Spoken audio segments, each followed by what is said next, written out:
Broadcasting from the business capital of the world, this is the Podcast Business News Network. All right. So what I'm getting from you is that it's fairly common. Is that correct? For parasites? The bacteria. Yeah. Yep. Oh, Yeah, okay. it can All be right. naturally occurring, and some people with a strong, healthy immune system can fend it off on their own. Okay. I wanted to get that out of the way before we start. So we're talking about bacteria that lives in your body. I took a test. I have it, apparently. You've had it. We started talking about it last time we got together. We're digging a little deeper into it today. She is an acupuncturist, master herbalist, um, just really knows her stuff about physiology and all the stuff going on here, and is very transparent about stuff as well.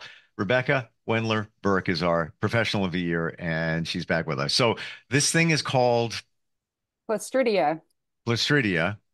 And I took a wellness test. This is not, your typical blood test or typical urine test where it shows up.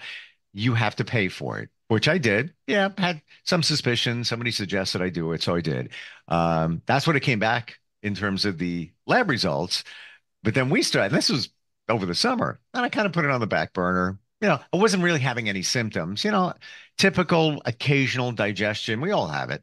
But then somebody said, well, maybe that's caused by that. So then we start talking, and then I'm learning more about it. And this is something that you've experienced. So this bacteria, tell us about that before we even get into how to eradicate it. Well, so it can be a byproduct of metabolic functions for some parasites, and those would be whipworms, and things like that. It can also be a naturally occurring bacteria that you can pick up from the soil. Um, People can find it on a pap smear, for bacterial vaginosis. Those kinds of things are typically present in a culture and things like that. And if you have a strong and healthy immune system, your body can get rid of it naturally. It does help to create a highly oxygenated environment that will kill it because it is an anaerobic bacteria. And if you look it up, that it does say that there needs to be more research done. Like some Mm, some research says that it's gram positive, some research says it's gram negative. Like it's kind of it's a moving target a little bit. But wow. with you, in so far as you had high levels of the acid that it creates, and I can't remember exactly the acid. It's a long word. Yeah. Don't even ask. Don't look at me on that one. I I know I you forgot the texted it to me. I forgot the name of the bacteria already. I mean, it's Yeah, Clostridia. Clostridia. Okay, Yeah. Clostridia. So given the high amounts of acid that it's producing in your body, it would behoove you to maybe do a hyperbaric oxygen therapy to oxygenate your blood. It would create a non-hospitable environment for this bacteria. Now, that being said, too, if we're talking about, maybe the metabolic byproduct of a parasite, like I mentioned in our previous interview, it's not a bad idea to just do a protocol to eliminate parasites, just to kind of take that whole spectrum out of the equation. So, like we mentioned in our last interview, that doing something like Paragard is a good idea. Adding a capsule of oregano oil, and kind of like titrating up to having it with each meal is also a good idea. But that can be somewhat challenging for the good microbiome, the good microbes in your body. So you do have to be careful with that. And then doing something like a vitamin IV therapy would be very helpful. Huh. And in cases where you have high acidity, doing sodium bicarbonate IV therapy with the vitamins is helpful because it helps to neutralize the acid and create a more alkaline environment. And how that pertains to oxygen is a whole other topic. So those things would be, in my opinion, your best route of action. Now, I know that they are probably recommending that you do a colon cleanse and things like that. But if you, or, like a kind of clear out your colon and things like that, you could do that. But if you continue to have the prevalence of the bacteria or the parasite, it's, just kind of cleaning out your colon isn't necessarily going to eradicate the problem. So Gotcha. And especially if, in fact, it's caused by a parasite, which hasn't been determined. So it sounds like what I'm getting from you, and tell me if I have this right, that one with this, and again, apparently bazillions of people have it, this bacteria, um, treat it as it's a potential parasite causing it, which, as you identify too, that parasite could have came from, you went to a restaurant, had a hamburger, could have come from there, anywhere. Treat it as if it is, make it so that it's not a wonderful environment for it to eradicate the parasite. But then when you do that, you're changing your acidity level and everything, and the good bacteria. So now you have to support the good bacteria that's right. after the treatment, if you will. Yep, that's right. Yeah. And so taking a probiotic is a really good, you know, is really good overall. And I highly recommend doing that at night without any food or anything like that, because then it's actually working on your microbiome and not digesting or helping to digest the food or the supplements that you've taken. So a good hour, before and after taking this, taking a probiotic is a really good idea. So would you take and you told me to get some capsules, and I have them actually, came the other day, haven't opened it yet. Um, and we're not selling anything here. It's Mm-mm. just, stuff that you've Yeah. you've either tried or it works. Um, the capsules, would you take that also with the good bacteria? Yeah, it's you mean the Paragard? Yeah. Yeah, I would do the Paragard with your meals. And you want to work up to, taking the maximum dosage. But I would take the probiotic again at night, like no food, nothing like that, so that it's actually affecting the good microbiome. You're reclaiming your microbiome. That's kind of the key. Should people be taking probiotics anyway? Yes, but there is kind of a threshold. Some people will take it for constipation. Some people will take it for diarrhea. It's my Hmm. understanding that once you get to a point where your bowels are relatively firm, then you should maybe kind of come off of it a little bit. Your microbiome is probably pretty functional. So, and then there's of course like the prebiotic. Like, what the hell is a prebiotic? And I like to kind of suggest that you can get that by eating proper foods. Like bananas are high in prebiotic, and onions and radishes and stuff like that. And so those are things that you would want to preference for the morning. So you want to start your day with prebiotics and you want to end your day with probiotics. So what happens if you take too much probiotics? Well, I mean, not too much. It's a good microbiome. What can become problematic is taking too many prebiotics and fiber. That can create kind of an Oh, overgrowth. Yeah. And so Olipop is a new soda on the market. It's got 9 grams of fiber. oh It's wow. a prebiotic soda. And I was like super excited about it. I was like, oh, I'm gonna switch out my evening cocktail for an Olipop. But then it's like tons of, and I like had a serious problem, which is why I decided to do the GX Assist from doTERRA just to kind of clean out like the overgrowth, because I just like created a really bad environment. Like, and also too, one of the things that is interesting when we're dealing with overgrowth from bad microbiome, in a mold situation or in a parasite situation where you have this overgrowth, some people don't do very well with fiber. And that's because there's that bad aspect of the Oh, microbiome that can cause, just like some intestinal fire and stuff like that. So it is highly complicated. It is a moving target. And you're best to consult a nutritionist, a dietary specialist, an herbalist, and things like that, just to get it right, so you're not creating an unfortunate environment in your gut. we may be doing all of this stuff. Let's say that some of us are a little more proactive. So we maybe, take a glass of fiber. What's that stuff called? Psyllium something? Yeah, psyllium husk or Right, metamucil, yeah, right. or even like flaxseed. Yeah. Yeah. Some of Mhm. us may be doing that just to keep things moving. And I'm not going to say we're doing wrong, but we may not be fully supporting what's going on there because we don't know what's going on there. We just think, backed up a little bit. Let me take some of that psyllium husk or whatever in a glass, which I have in the cabinet, even in my office in the studio. I have it, you never know. So I have it there. It's almost like taking it's like thicker than Jello. Yeah. If Yeah. it settles in the water. So that's actually in your system. But maybe you need that. But we don't know what we need. How do you really, Rebecca, what is, I guess, boil it to the basics. What is the baseline here? You want to make sure that your immune system, your digestive system, everything is all in sync. There's so many tests out there. How do you clean the slate and start fresh? Well, okay, so working with an herbalist or an acupuncturist who's going to be able to recognize the state of your earth element, which is the spleen and stomach dynamic in your body, which is sort of our core, is a really good idea. It would be up to your own interoception. So, are you having, do you have hemorrhoids? Do you have heartburn? Do you have bloating or gas after a meal? Those would be things to consider in thinking, okay, well, maybe I need to address my gut microbiome.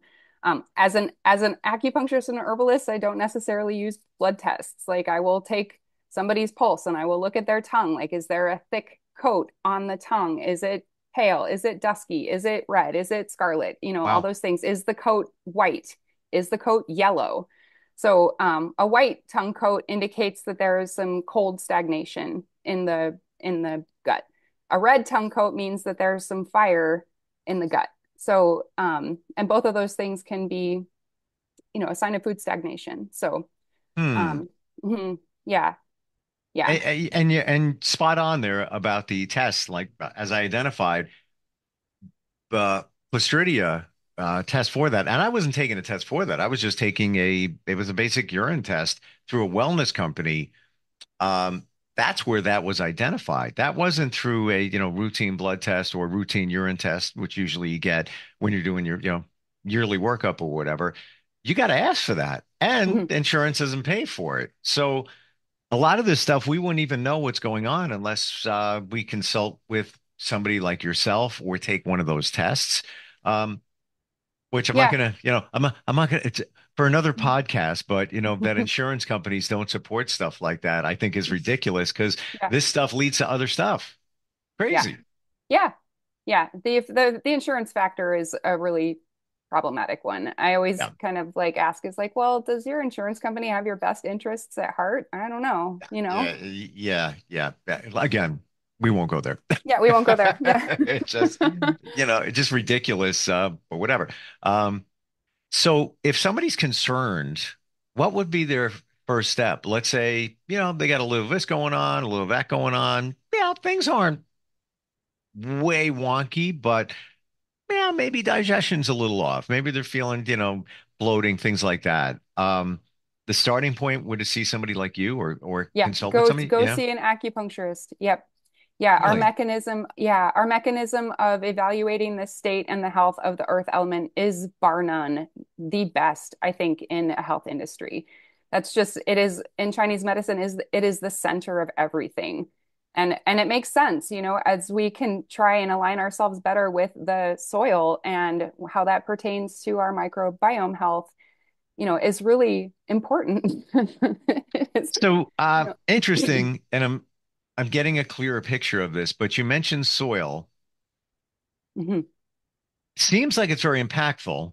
And then I'm thinking soil, okay, vegetables, fruit, the meat we eat, the animal is eating things, grains that came from the soil. It's all going back to the soil here, isn't it? Yeah. Yeah.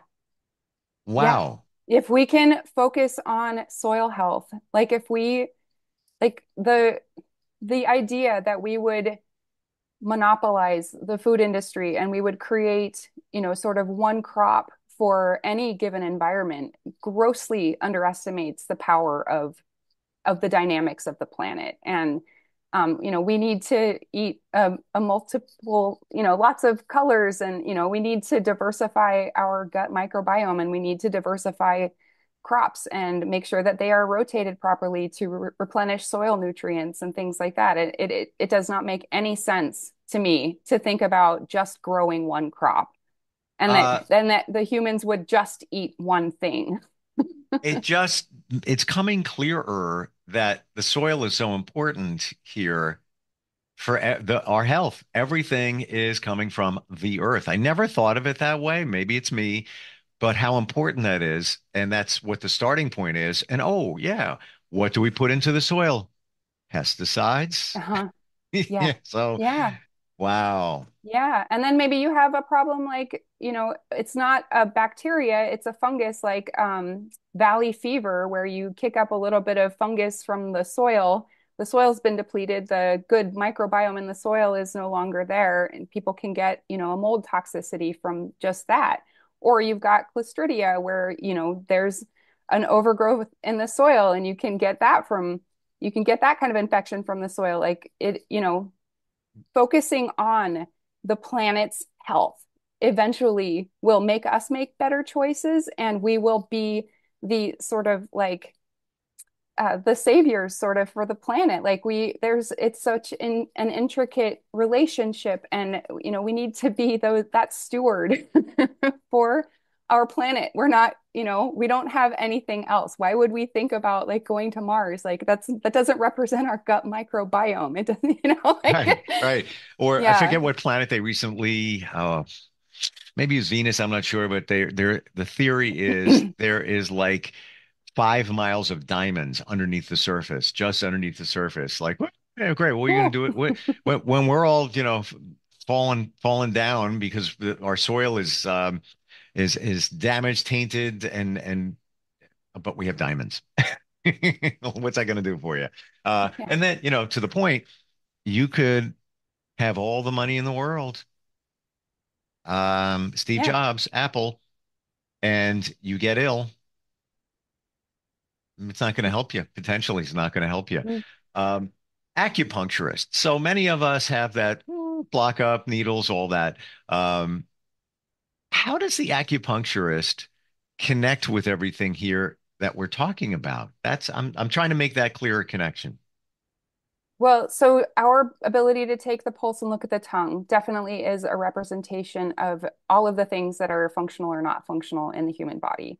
And then using a needle and the understanding of different elements as they pertain to one's balance or imbalance, we can either tonify or reduce sort of a prevalence of like okay, so for example, I've mentioned before that the liver and the spleen have this interesting relationship. We say when somebody has liver qi stagnation, we say in Chinese medicine that there's a husband-wife split. So the liver is not communicating with the spleen. The liver's job is to purify the blood, and it's the spleen's job to give the blood that has been transformed from food to the liver. And so there's this sort of like give take relationship that happens. And when the liver becomes stagnant, it oftentimes doesn't have the right amount of blood, and it will become demanding, and it will sort of like encroach in the spleen's environment. And in Chinese medicine, that can be viewed as sort of a gnarled oak tree with all of its roots exposed in the soil, where there's very deficient soil, but there's all these roots, and the roots are not getting the amount of soil and nutrients that it needs. So the oak tree becomes gnarled and kind of dry and withered and things like that. The wood element historically in Chinese medicine should function like bamboo. It should be very flexible and sort of sway in the wind and things like that. And so people who are blood deficient, they are oftentimes very rigid. And maybe they are, one of those kinds of people that can't deal with a needle because they're so rigid in their like protection mechanism that Hmm. Hmm. yeah. So I've seen, there was an interesting story actually when I was interning. Um, there was a gal that she was going to undergo a bunch of blood tests, and she was deathly afraid of needles. And so she decided, I'm going to go get acupuncture. I'm going to try and overcome my needle phobia. And it took like 6 months to work up to 3 needles with this woman. And she was like a cat on the ceiling. Every time the needles came out, she was just like, oh, I can't, And so, very interesting. After 9 months, she told her boss to F off. She, changed her relationship dynamic. She became more empowered in her own body. And at Mm. the end of 9 months, after getting only 3 needles in each of her sessions, working up to it, she didn't need the tests anymore because she had resolved through acupuncture this sort of like boundary issue. And it's such an interesting example of, when people kind of have a major needle phobia, I'm like, okay, so perhaps this person has some boundary things that they need to address. Um, I you know, totally understand it. And in some regards, that was me. Um, and I may have shared it, but I'm going to share it again because I think it's important, the mindset. Every time I had to take a routine blood test, I would put it off. I would put it off. I get to it. I get to it. And I was uncomfortable with it. Part of it was because, well, what happens if I pass out? Or what if all of that? And I got to a point recently, by the way, in the last couple of years, where, like she did, flipped it around and changed my mindset to, oh, I'm doing something that's supporting me. I'm taking care of myself. By doing this, I'm going to get some information. And that information may help me improve my health, or the information may be, hey, you're fantastic, no issues whatsoever.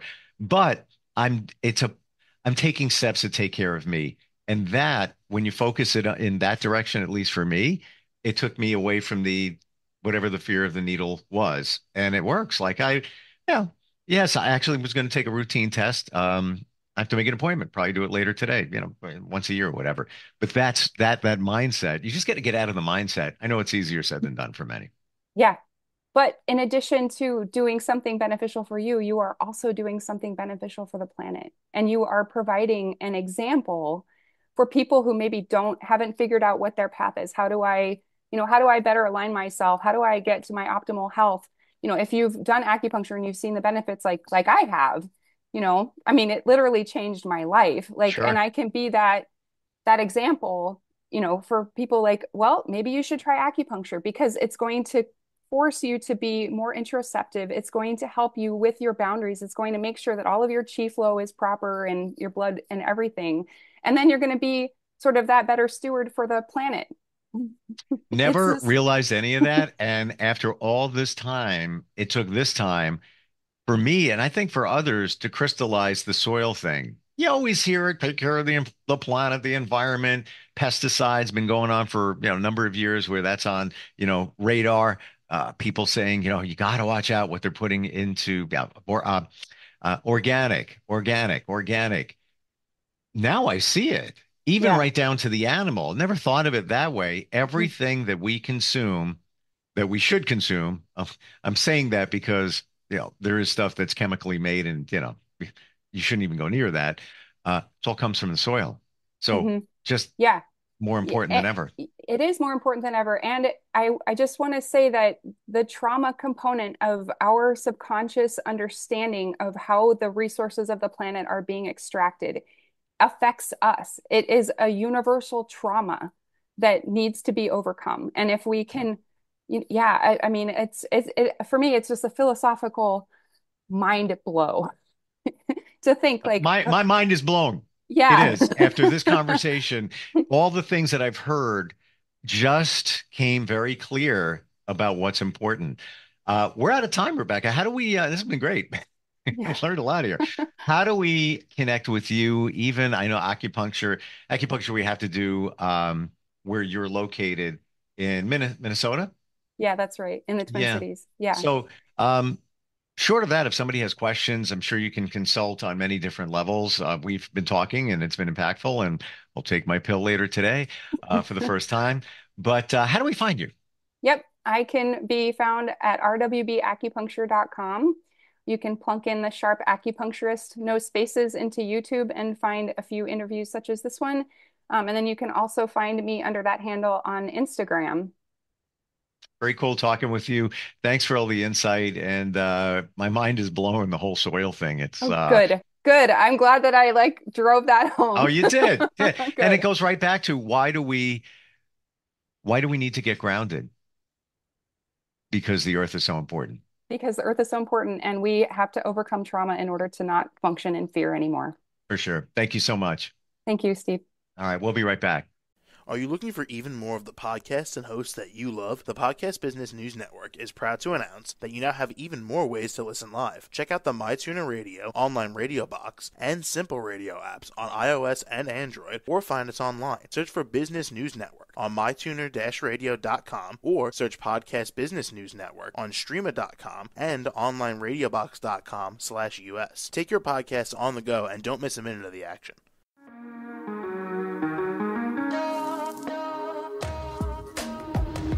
Broadcasting from the business capital of the world, this is the Podcast Business News Network. For nearly 2,000 severely injured veterans, everyday life has become filled with barriers. Day-to-day simple tasks can become pretty daunting. I have to carry my chair up 2 flights of steps or have somebody do it for me. What scares me the most is just the falling. When I'm struggling with my house, I think, to have that one great barrier just knocked down, it's crucial. Home for Our Troops is a wonderful nonprofit that builds a mortgage-free, fully adaptive, handicap-accessible house. And there's no catch. It'll be our very first home that we've ever owned. This is a game changer. This is where your life begins again. We need you to join us in completing this important mission. Please visit hfotusa.org and help build homes and rebuild lives. Because of you, everything's going to be okay.